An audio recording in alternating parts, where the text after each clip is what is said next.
Le théâtre des Champs-Élysées, c'est l'une des salles les plus élégantes de Paris, avec une programmation classique et lyrique de premier plan. Ce soir, c'est la première du célébrissime Barbier de Séville. D'ailleurs, le théâtre des Champs-Élysées donne 3 versions de cet opéra.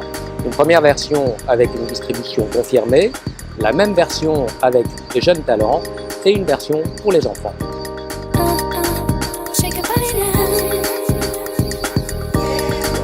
Le comte Almaviva tombe amoureux d'une jeune orpheline, la belle Rosine. Celle-ci est sous le joug de son vieux tuteur, Bartolo. Almaviva fera tout pour l'arracher à son tuteur et son ancien valet Figaro va lui donner un sacré coup de main. C'est sans doute l'opéra le plus célèbre de Gioachino Rossini, l'un des grands compositeurs du XIXe siècle. Rossini révolutionne l'opéra avec un style nouveau. Il renonce à l'alternance traditionnelle des arias et des récitatifs pour une continuité lyrique vigoureuse qui met en valeur la virtuosité des voix. Ses œuvres les plus célèbres sont l'Italienne à Alger, le Barbier de Séville, la Cenerentola, le Contori ou encore Guillaume Tell. Rossini est aussi un maître de l'humour et du burlesque qui donne un piquant particulier à ses opéras.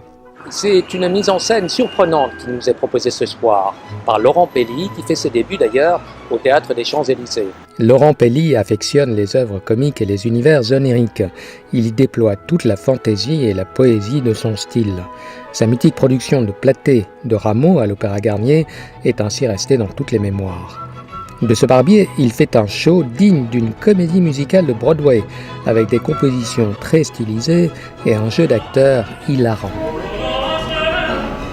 Ici, pas de décors exotiques, pas de costumes chatoyants, mais des personnages sobrement vêtus qui flottent et évoluent sur d'immenses partitions musicales. D'ailleurs, ils vont même parfois jusqu'à écrire des notes géantes sur ces partitions. À la direction musicale, Jérémy Rohrer et son Cercle de l'Harmonie. Alors Jérémy Rohrer, c'est aujourd'hui un chef très demandé, mais qui a aussi été quelque part découvert et promu à ses débuts par le Théâtre des Champs-Élysées. Ce soir, une distribution confirmée effectivement avec de grandes voix. Le baryton Florian Sampey est un Figaro un peu voyou, mais très noble, qui bouscule allègrement ce beau monde. Catherine Trottmann est une Rosine qui n'a pas la langue dans sa poche. Elle confirme son titre de révélation lyrique obtenu aux Victoires de la musique classique en 2017. Le ténor Michele Angelini impressionne par le velouté de sa voix qui en fait un Almaviva irrésistible.